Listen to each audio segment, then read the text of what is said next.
ஒரு பெரிய தீர்க்கதரிசி, அற்புதங்கள் பார்த்த மனிதன். ஆனா ஒரு நாள் முழுக்க சோர்ந்து போனார்.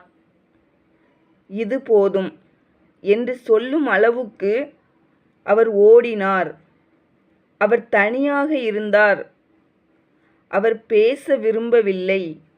ஆனா தேவன் இன்னும் அவரை விட்டுவிடவில்லை. 1 ராஜாக்கள் 19. அமைதியாக கேளுங்கள். எலியா செய்த எல்லாவற்றையும், அவன் தீர்க்கதரிசிகள் எல்லாரையும் பட்டயத்தாலே கொன்று போட்ட செய்தி அனைத்தையும் ஆகாப் எசபேலுக்கு அறிவித்தான். அப்பொழுது எசபேல் எலியாவினிடத்தில் ஆள் அனுப்பி, அவர்களில் ஒவ்வொருவனுடைய பிராணனுக்கு செய்யப்பட்டது போல நான் நாளை இந்நேரத்தில் உன் பிராணனுக்கு செய்யாதே போனால் தேவர்கள் அதற்கு சரியாகவும் அதற்கு அதிகமாகவும் எனக்கு செய்ய கடவர்கள் என்று சொன்னாள். அவனுக்கு அது தெரிந்தபோது எழுந்து தன் பிராணனை காக்க யூதாவை சேர்ந்த பெயர்செபாவுக்கு புறப்பட்டு போய் தன் வேலைக்காரனை அங்கே நிறுத்திவிட்டான்.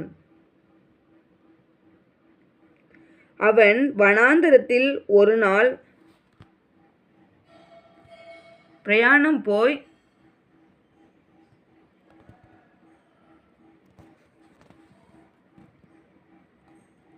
ஒரு சூரைச் செடியின் கீழ் உட்கார்ந்து தான் சாக வேண்டும் என்று கோரி, போதும் கர்த்தாவே, என் ஆத்துமாவை எடுத்துக்கொள்ளும். நான் என் பிதாக்களை பார்க்கிலும் நல்லவன் அல்ல என்று சொல்லி ஒரு சூரைச் செடியின் கீழ் படுத்துக்கொண்டு நித்திரை பண்ணினான். அப்பொழுது ஒரு தூதன் அவனை தட்டி எழுப்பி, எழுந்திருந்து போஜனம் பண்ணு என்றான்.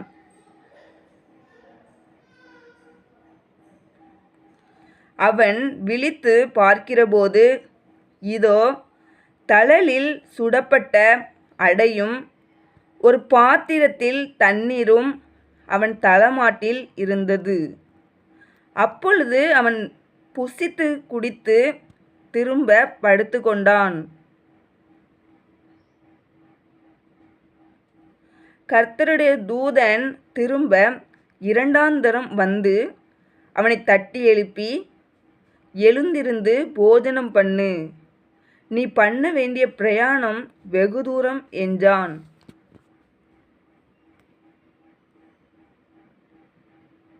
அப்பொழுது அவன் எழுந்திருந்து புசித்து குடித்து அந்த போஜனத்தின் பலத்தினால் 40 நாள் இரவு பகல் ஓரேப் என்னும் தேவனுடைய பர்வதம் மட்டும் நடந்து போனான்.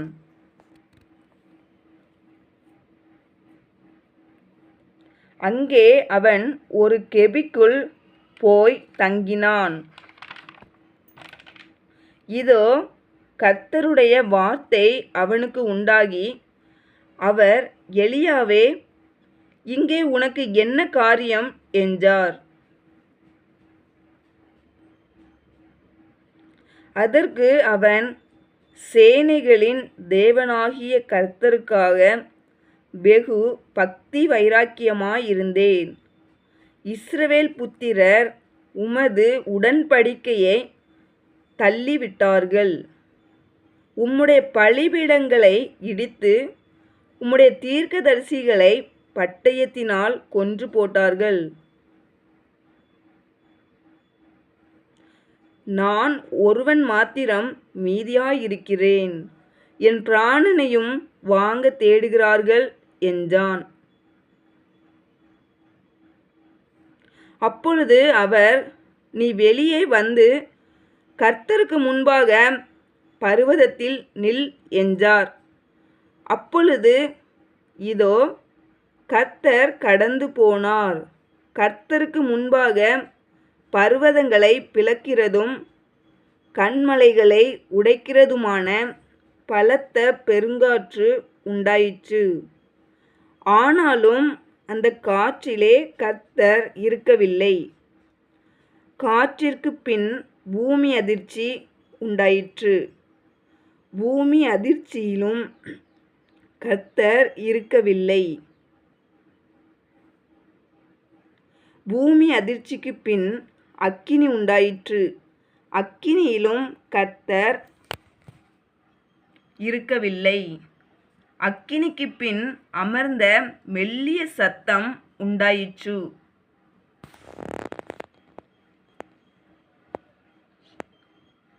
அதை எலியா கேட்டபோது தன் சால்வையினால் தன் முகத்தை மூடிக்கொண்டு வெளியே வந்து கெபியின் வாசலில் நின்றான். அப்பொழுது இதோ, எலியாவே, இங்கே உனக்கு என்ன காரியம் என்கிற சத்தம் அவனுக்கு உண்டாயிற்று. அதற்கு அவன், சேனைகளின் தேவனாகிய கர்த்தருக்காக வெகு பக்தி வைராக்கியமாயிருந்தேன். இஸ்ரவேல் புத்திரர் உமது உடன்படிக்கையை தள்ளிவிட்டார்கள். உம்முடைய பலிபீடங்களை இடித்து உம்முடைய தீர்க்கதரிசிகளை பட்டயத்தினால் கொன்று போட்டார்கள். நான் ஒருவன் மாத்திரம் மீதியாயிருக்கிறேன். என் பிராணனையும் வாங்க தேடுகிறார்கள் என்றான். அப்பொழுது கர்த்தர் அவனை பார்த்து, நீ தமஸ்குவின் வழியாய் வனாந்தரத்திற்கு திரும்பி போய் ஆசகேலை சீரியாவின் மேல் ராஜாவாக அபிஷேகம் பண்ணி பின்பு நிம்சியின் குமாரனாகிய யெகூவை இஸ்ரவேலின் மேல் ராஜாவாக அபிஷேகம் பண்ணி ஆபேல் மேகொலா ஊரானான சாப்பாத்தின் குமாரனாகிய எலிசாவை உன் ஸ்தானத்திலே தீர்க்கதரிசியாக அபிஷேகம் பண்ணு. சம்பவிப்பதாவது, ஆசகேலின் பட்டயத்திற்கு தப்பினவனை யெகூ கொன்று போடுவான். யெகூவின் பட்டயத்திற்கு தப்பினவனை எலிசா கொன்று போடுவான். ஆனாலும் பாகாலுக்கு முடங்காதிருக்கிற முழங்கால்களையும் அவனை முத்தம் செய்யாதிருக்கிற வாய்களையும் உடைய 7000 பேரை இஸ்ரவேலிலே மீதியாக வைத்திருக்கிறேன் என்றார். அப்படியே அவன் அவ்விடம் விட்டு புறப்பட்டு போய் 12 ஏர் மூட்டி உழுத சாப்பாத்தின் குமாரனாகிய எலிசாவை கண்டான். அவன் 12ஆம் ஏரை ஓட்டிக் கொண்டிருந்தான்.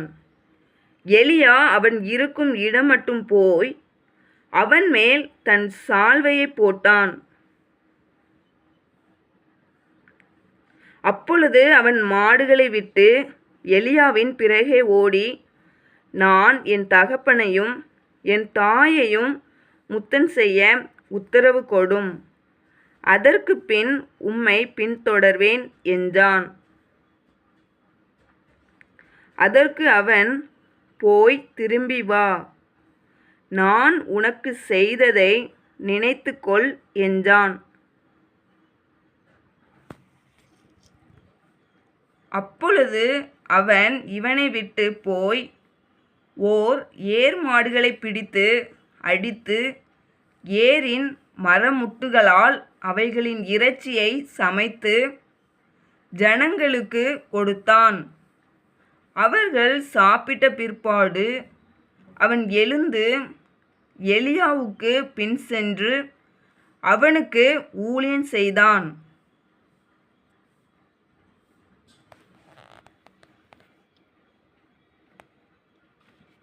ஆமென். சில நேரங்களில் வலிமையான மனிதர்களும் சோர்ந்து போகலாம். ஆனா தேவன் இன்னும் அவர்களுடன் இருப்பார். இந்த வாசிப்பு உங்கள் இதயத்தை தொட்டிருந்தால் ஸ்ட்ரென்த் என்று கமெண்ட் செய்யுங்கள். லைக், ஷேர், ஜீவ வார்த்தை. மேலும் டெஸ்கிரிப்ஷன் முதல் வரியில் இருக்கும் 1 ராஜாக்கள் 17 லிங்கை வாசிக்க மறக்காதீர்கள்.